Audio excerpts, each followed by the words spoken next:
לכבוד קהילה על שם שמיים, אחינו היקרים במרסיי, בראשות רב בית הכנסת, הרב עמוס שפני שיחי. שמחה גדולה יש לנו, שגם בחוץ הארץ הרחוקה לומדים דף יומי כל יום. דף יומי ועושים סיום הש"ס בעזרת השם בשבוע הבא. עם כל ישראל וכל העולם. ירק השם עליכם ברכה עד בלי די. די ראשי תיבו דף יומי. שיבלו סרטותיכם לומר די. כשאדם לומד גמרא, מה ההבדל בין גמרא ובין כל המדעים שבעולם? בכל המדעים, המדען בדרך כלל קשור למה שכתוב בספר. הוא לא יכול לחדש דברים. אם ימצא איזו תרופה חדשה, צריך לבדוק אותה על 50,000 חולים. אבל גם הממצאים האלה בודדים, רובם כולם כתוב בספר, זהו. לא זזים מהספר. זה מדובר במתמטיקה, בפיזיקה, בכל דבר. להפעיל את השכל, לחשוב, לא רק להבין מה שכתוב, להפעיל, להשתתף עם הדברים כתובים בספר, נכון, לא נכון, מעטים מאוד שיודעים להפעיל את השכל. בגמרא לא כך. ילד קטן מתחיל ללמוד גמרא.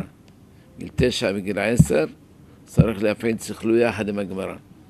מה קושת הגמרא? למה רש"י הוסיף את המילה הזאת? מה התכוון במילה הזאת? ומה התירוץ? ומה ההבדל? אתה מפעיל את השכל. השכל שלך משתתף כביכול עם התנאים והאמוראים, עם רש"י, עם תוספות. ולכן לומדי גמרא בדרך כלל מוח שלי מפותח הרבה מאוד. שאחר כך רוצים ללמוד איזה מדע לפרנסה, ורואים את הכל. קל מאוד ללמוד. הנאצים ממח שמם ידעו מה שהגמרא נותנת לעם ישראל. אחרי שהשמידו בעוונות הרבים קהילות רבות, נכנסו לבית הדפוס בווילנה. שם נתפס התלמוד הטוב ביותר, המעודכן ביותר, עד זמננו. זה ש"ס וילנה שנתפס בשנת תר"מ. תר"מ 1880 למניין הגויים. באותה שנה הורשו היהודים בתוניס לגור בקרואן. באה מלכות צרפת, והקרואן הייתה סגורה בפני היהודים. זה עיר קדושה לערבים. אבל בעיר הקדושה הזאת, במרכאות, שם קבורים גדולי החכמים, גדולי הרבנים, רבנו חננאל, רבנו חושל אביו, רב ניסים גאון ועוד חכם. ונסענו גם כמה וכמה גדולי העולם, שחיו לפני 1,000 שנה. אבל הכל היה סגור. והנה באה צרפת בתר"מ, ואמרה היהודים יכולים לגור בכל מקום. והייתה קהילה בקרואן בערך 80 שנה. שם כמה רבנים. באותה שנה שיכלו היהודים לגור בקרואן, עירו של רבנו חננאל, באותה שנה התחילו להדפיס בווילנה את פירוש של רבנו חננאל על התלמוד.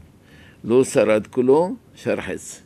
אז הנאצים ממח שמם באו למקום של האותיות של הדפוס של ש"ס וילנה.